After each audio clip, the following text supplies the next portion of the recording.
Hello everyone. आज के इस वीडियो में हम वेलफेयर प्रोविजंस को समझने वाले हैं। इससे पहले वीडियो में हमने सेफ्टी प्रोविजंस को पढ़ा था, हमने हेल्थ प्रोविजंस को पढ़ा था, यानी चैप्टर 3 चैप्टर 4 हम कवर कर चुके हैं। तो बेसिकली इस वीडियो में हम चैप्टर 5 कवर करने वाले हैं, जिसमें सेक्शन 42 टू सेक्शन 50 हम पढ़ने वाले हैं, ठीक है, जो कि वेलफेयर के प्रोविजंस को स्पेसिफाई करता है। तो वेलफेयर की प्रोविज़न को बनाने के पीछे क्या पर्पज़ था, मतलब क्यों ये फैसिलिटीज़ उनको दी जाती है। तो वर्कर्स की इफ़िशियंसी को, उनकी प्रोडक्टिविटी को बढ़ाने के लिए, उनके मोराल को बूस्ट करने के लिए, to keep up their morale, ये सारी फैसिलिटीज़ उनको प्रोवाइड करवाई जाती है। इसके अलावा इंडस्ट्रियल पीस बनाए रखने के लिए, उनके डिस्प्यूट्स ना हो, कोई तरह की ग्रीवेंसेस ना हो, इसीलिए उनको ये सारी फैसिलिटीज़ प्रोवाइड करवाई जाती है। उनके वेलफेयर के बारे में सोचा जाता है ताकि उनकी कोई शिकायतें ना हो। अब हम बात करते हैं वेलफेयर का जो पहला प्रोविज़न है, वॉशिंग फैसिलिटी। ये जितने भी सेक्शन हम पढ़ रहे हैं, हमें हर एक पॉइंट को, हर एक प्रोविज़न को सेक्शन के साथ याद रखना है। तो हम सेक्शन 42 टू सेक्शन 50 कंटिन्यूसली पढ़ेंगे। सबसे पहला वॉशिंग फैसिलिटी, यानी ऑक्यूपायर की ड्यूटी होती है कि अपने वर्कर्स के लिए वॉशिंग फैसिलिटी, उनको अच्छे से अरेंजमेंट करें, इन फैसिलिटीज़ को प्रोवाइड करें, प्लस उन्हें मेंटेन करें। सेकेंडली, मेल और फीमेल के लिए फैसिलिटीज़ अलग अलग होनी चाहिए, स्क्रीन्ड फैसिलिटीज़ अलग अलग सेपरेट होनी चाहिए।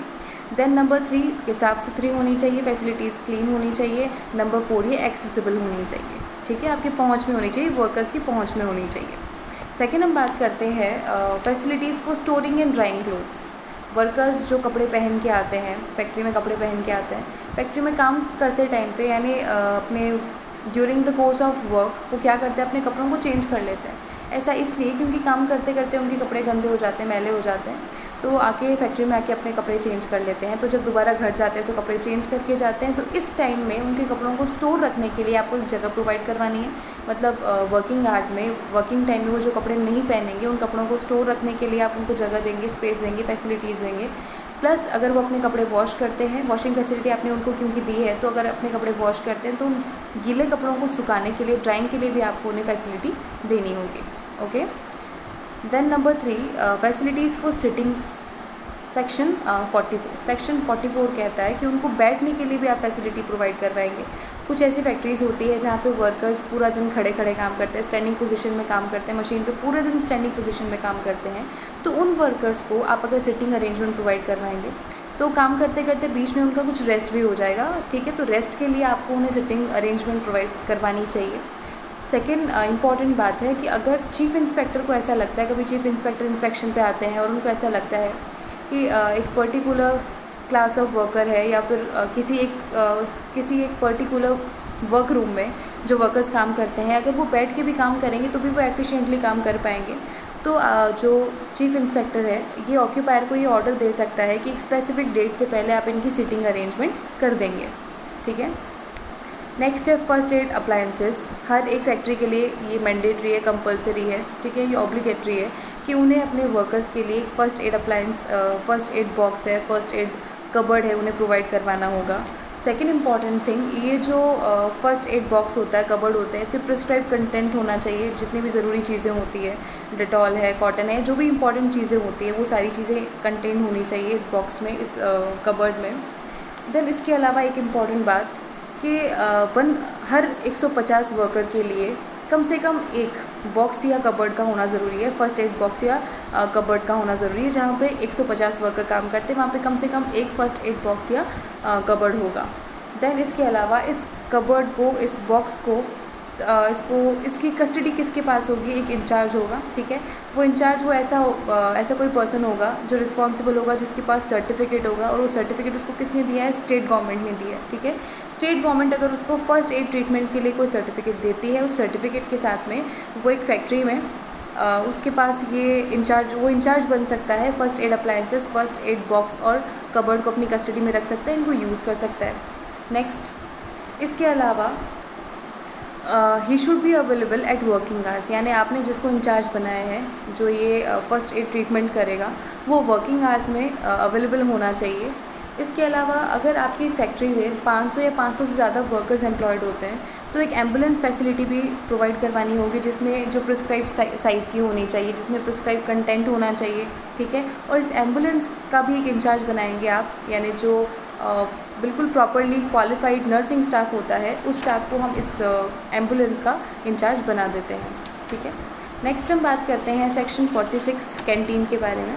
ओके, कैंटीन के बारे में फैसिलिटी जो जितने भी रूल्स बनाती है स्टेट गवर्नमेंट बनाती है कि कौन सी डेट से कैंटीन फैसिलिटी। सबसे पहले तो अगर किसी फैक्ट्री में 250 या उससे ज़्यादा वर्कर्स होते हैं तो वहाँ पे कैंटीन की फैसिलिटी कंपलसरी हो जाती है। ओके, स्टेट गवर्नमेंट के पास क्या पावर होता है? स्टेट गवर्नमेंट सबसे पहला डेट बता सकती है जिस डेट से आपको ये कैंटीन की फैसिलिटी प्रोवाइड करवानी है। नंबर 2 स्टैंडर्ड्स के बारे में, कंस्ट्रक्शन कैसा होगा, कंस्ट्रक्शन के स्टैंडर्ड्स क्या होंगे, फर्नीचर के स्टैंडर्ड्स क्या है, ठीक है। इसके अलावा अकोमोडेशन के क्या स्टैंडर्ड्स है और दूसरे इक्विपमेंट्स के क्या स्टैंडर्ड्स हैं, उन स्टैंडर्ड्स को कौन बताएगा? स्टेट गवर्नमेंट उसको डिसाइड करती है और आपको बताती है। देन इसके अलावा कौन सा फूड स्टफ सर्व किया जाएगा, उनके क्या चार्जेस होंगे। देन इसके अलावा एक मैनेजिंग कमेटी बनाने के लिए भी वो आपको प्रिस्क्राइब कर सकती है और वो मैनेजिंग कमेटी में वर्कर्स का रिप्रेजेंटेशन भी वो ज़रूरी मैंडेटरी बना सकती है। जैसे कि एक आपने एक कमेटी बनाई है जो कैंटीन को, मैनेजिंग कमेटी है जो कैंटीन का मैनेजमेंट देखती है, तो उस मैनेजमेंट टीम में, उस कमेटी में वर्कर्स के भी 1-2 रिप्रेजेंटेटिव हो सकते हैं। इस चीज़ को मैंडेटरी बना सकती है स्टेट गवर्नमेंट अगर चाहे तो। देन स्टेट गवर्नमेंट्स कुछ आइटम ऑफ एक्सपेंडिचर ऐसे होते हैं जिनको फूड स्टफ के कॉस्ट से अलग रख सकती है और उसको वो ऐसे एक्सपेंसेस होंगे जिनको आपके फूड स्टफ में काउंट नहीं किया जाएगा, उसकी कॉस्ट में काउंट नहीं किया जाएगा, बल्कि उसे कौन बॉर्न करेगा, कौन बियर करेगा? एम्प्लॉयर खुद बियर करेगा। इसके अलावा अगर कैंटीन लॉस की वजह से, हैवी लॉसेस की वजह से अगर बंद होने जा रहा होता है, बंद हो जाता है, तो ये ऑक्यूपायर की या एम्प्लॉयर की आपकी ड्यूटी नहीं है या आपकी लायबिलिटी नहीं है कि आप उन एम्प्लॉयज़ को जो कि कैंटीन में काम करते थे उनको री एम्प्लॉयमेंट प्रोवाइड करवाएंगे, आपकी लायबिलिटी नहीं होती है। नेक्स्ट हम बात करते हैं शेल्टर की, रेस्ट रूम की और लंच रूम्स की। सबसे पहली बात, बहुत इंपॉर्टेंट चीज़, कि अगर किसी फैक्ट्री में कैंटीन होते हैं तो वहाँ पे लंच रूम की फैसिलिटी को प्रोवाइड करवाना ज़रूरी नहीं है। कैंटीन है तो लंच रूम की फिर ज़रूरत नहीं होती, और जहाँ पे लंच रूम होते हैं, जैसे मैंने आपको बताया था, स्पिटून्स है तो बाहर स्पिट नहीं कर सकते, तो लंच रूम लंच रूम की फैसिलिटी आपको प्रोवाइड करवा दी गई है तो आप लंच रूम से बाहर कोई भी किसी भी तरह का खाना, किसी तरह का फूड नहीं खाएंगे। Okay, where more than 150 workers are employed, adequate shelter, restroom, lunch rooms provided and maintained। वहाँ हमने पढ़ा था 250 वर्कर्स पे कैंटीन होना ज़रूरी है। यहाँ हम पढ़ रहे हैं कि 150 मेंबर्स पे अगर 150 वर्कर्स काम करते हैं तो वहाँ पे लंच रूम का, वहाँ पे रेस्ट रूम का, वहाँ पे शेल्टर्स का होना ज़रूरी होता है, ठीक है। इसके अलावा ये शेल्टर्स, ये रेस्ट रूम्स जो होते हैं, ये बराबर लाइटेड होने चाहिए, वेंटिलेटेड होने चाहिए। ऐसा नहीं कि आपने रेस्ट रूम्स और शेल्टर ऐसी जगह पे बना दिया जो कि बिल्कुल स्पेयर जगह थी, आपके काम नहीं आ रही थी फैक्ट्री में, जहाँ अंधेरा है, वेंटिलेशन नहीं है, किसी भी कॉर्नर में आपने बना दिया, ये नहीं चलेगा। आपको एक ऐसी जगह जिसमें बराबर वेंटिलेशन हो, बराबर लाइटिंग हो, उस जगह पे रेस्ट रूम्स और ये शेल्टर्स और लंच रूम बनाने होंगे। इसके अलावा स्टेट गवर्नमेंट, जैसे मैंने आपको बताया था कि कैंटीन के लिए स्टैंडर्ड डिसाइड करती है, कंस्ट्रक्शन के, अकोमोडेशन के, फर्नीचर के, दूसरे इक्विपमेंट के, वैसे ही यहाँ पे भी वो ये स्टैंडर्ड डिसाइड कर सकती है। और स्टेट गवर्नमेंट अगर चाहे तो किसी भी फैक्ट्री को इस प्रोविज़न से फ्री कर सकती है, एग्जाम कर सकती है। हम जो लास्ट सेक्शन पढ़ने वाले हैं ना, सेक्शन 50, उसमें हम यही पढ़ेंगे कि स्टेट गवर्नमेंट के पास ये पावर होता है कि वो इन प्रोविजंस में से किसी भी प्रोविजन से किसी फैक्ट्री को या क्लास ऑफ फैक्ट्री को फ्री कर सकती है, एग्जाम कर सकती है, और उनको कोई अल्टरनेटिव, कोई दूसरा अरेंजमेंट कर सकती है उनके लिए, ठीक है। नेक्स्ट हम पढ़ते हैं क्रैचेस क्या होता है, जहाँ पे विमेन एम्प्लॉयड होती है, जहाँ पे मोर देन 30 विमेन एम्प्लॉयड है, वहाँ पे क्रैचेस की फैसिलिटी कंपलसरी है, जहाँ पे वो विमेन अपने 6 साल से छोटे बच्चे, 6 साल या उससे छोटे बच्चों को लेकर आती है और उनकी टेक केयर की जाती है उन क्रैचेस में, मतलब बीच बीच में वो अपने बच्चों की देखभाल भी कर सकती है। इसके लिए क्रैचेस बनाए जाते हैं। क्रैचेस की लोकेशन क्या होगी, क्या स्टैंडर्ड्स होंगे, क्या एडिशनल फैसिलिटी ज़रूरी है, ये स्टेट गवर्नमेंट डिसाइड कर सकती है। इसके अलावा ये जो क्रैचेस होते हैं ये सफिशिएंटली लाइटेड होने चाहिए, वेंटिलेटेड होने चाहिए, ठीक है। और इसके अलावा क्लीन और ये हाइजीनिक कंडीशन में होने चाहिए, सैनिटरी कंडीशन में होने चाहिए। यहाँ पे भी आप एक ट्रेंड विमेन को इंचार्ज बनाएंगे जो कि क्या करेगी, बच्चों को, जिसने इन्फेंट को और चिल्ड्रन को उनकी टेक केयर करने में अगर उसके पास अच्छी ट्रेनिंग है तो ऐसे ट्रेंड वुमेन को आप इंचार्ज बना देंगे उस क्रैचेस का, जो बच्चों का ध्यान रखेंगी।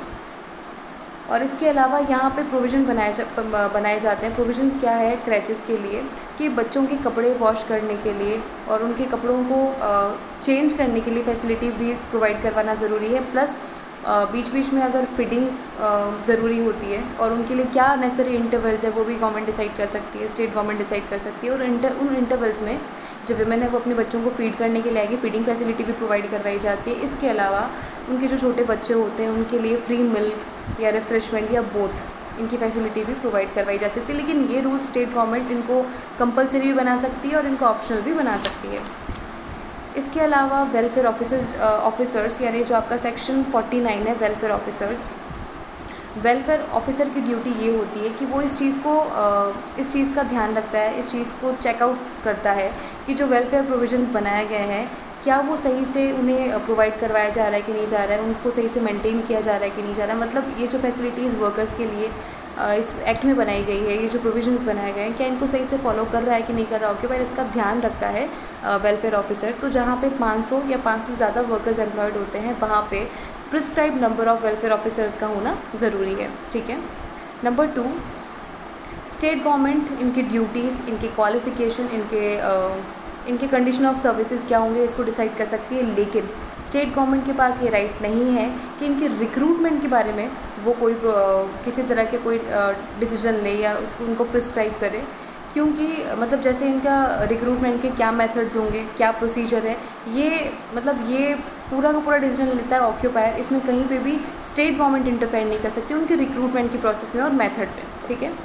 नेक्स्ट, स्टेट गवर्नमेंट अगर कोई ऐसी शुगर फैक्ट्री है जहाँ पे कुछ महीनों के लिए 500 से ज़्यादा वर्कर्स को एम्प्लॉय किया जाता है, उनको काम पे रखा जाता है, तो उस फैक्ट्री पे भी ये प्रोविज़न एप्लीकेबल होता है, उनको भी वेलफेयर ऑफिसर को अपॉइंट करना पड़ता है। ठीक है। भले कुछ महीनों के लिए उन्होंने एम्प्लॉयज़ को एम्प्लॉयड किया हो, लेकिन उन फैक्ट्रीज़ को भी एक वेलफेयर ऑफिसर को अपॉइंट करना पड़ेगा।